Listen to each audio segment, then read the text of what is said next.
So yesterday night, I watched Pulp Fiction for the first time. It's the Quentin Tarantino movie. I thought it was, and correct me if you know which movie I'm talking about, the movie where they start off in Germany, World War II, and the Germans are on top of the wood talking, and the people that are hiding from the Germans are underneath the wood. Not in a basement, but like in a hidden trap door. Not Pulp Fiction, it's the other one. Apparently Pulp Fiction is like a cult classic or anything. If you guys have ever seen the movie Shadows, first of all, don't watch the movie Shadows. Second of all, it reminded me a lot of it. So it's a lot of like adult things that you would only watch to get the experience of doing it rather than wanting to do it yourself. Kind of like Wolf of Wall Street. How they like hired a lot of females without clothing, I'll say for these jobs.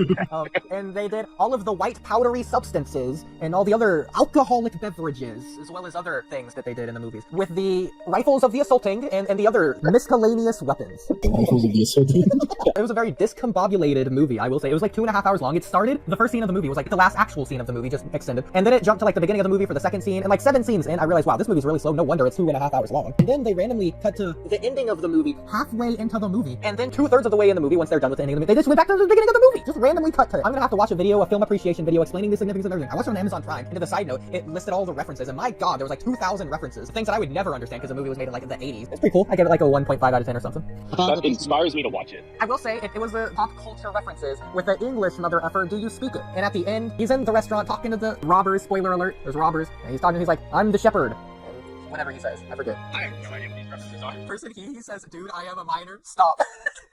You can't be listening to this type of inappropriate talk. I can't whiz, man. You mentioned the rifles of assaulting on screen and the powdery white substances. Oh no. Some of the more intriguing moments that happened in the film, there was this girl who like one of the gangsters were like watching over because the main boss bad guy was out of town or something. He's like, watch over my girl. And they start dancing or whatever. And like a minute before this, he's like, yeah, there was one guy, the honeyboo, threw out a 4-story window once.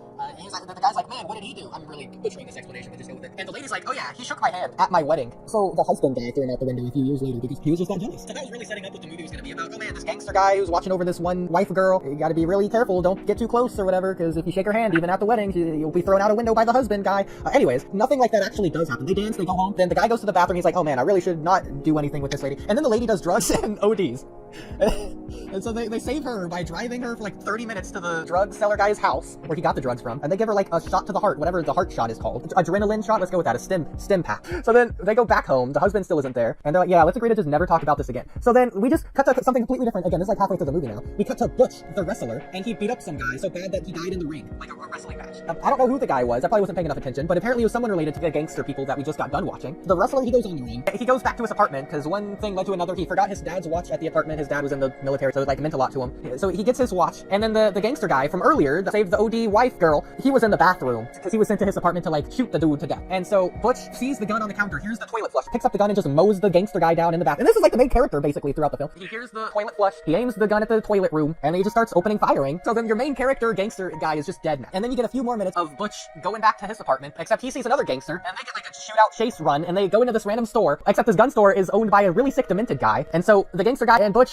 they both get kidnapped basically, and get locked in the basement, and demented things happen to them. But because Butch is a strong wrestler, he breaks out of his restraints. So yeah, Butch, he gets back to his girl, long story short, he like takes out all the basement people that are the bad guys, and he frees the other gangster guy that was trying to get after him. So then they're cool now, they're even, but he still has to leave town or whatever. Then he goes back to his girl with a watch, and with his reputation kinda saved, they leave town, and that's the end of the movie, except again, we're like 2/3 of the way through. So then we cut back again to the beginning of the movie, but not the exact beginning, like 10 minutes into the beginning of the movie, the second scene we cut away from, and we watch the rest of that scene randomly play out for the next like 40 minutes until it's done. Then we finally get back to the beginning of the movie, and we see that scene extended 30 minutes, and then that's the end of the movie. The other main gangster guy is like, I'm the shepherd, so I'm patient, take my money and go, robber. And that's the movie. Yeah, this sounds like peak fiction to me. Yeah, and again, this is before the middle of the movie, which is actually the end of the movie. So this is when the other gangster guy that was shot on the toilet is still alive. So I don't know who did the editing, the cuts of this movie. Very weird. Quentin Tarantino, but trust me, it's perfect. When one of the girls is like, man, I hate the song that plays during the dance part. But no, he's not listening to criticism, I guess. Or maybe he really did just think it's perfect, and maybe it was. I don't know. You're gonna have to tell me whenever you watch it.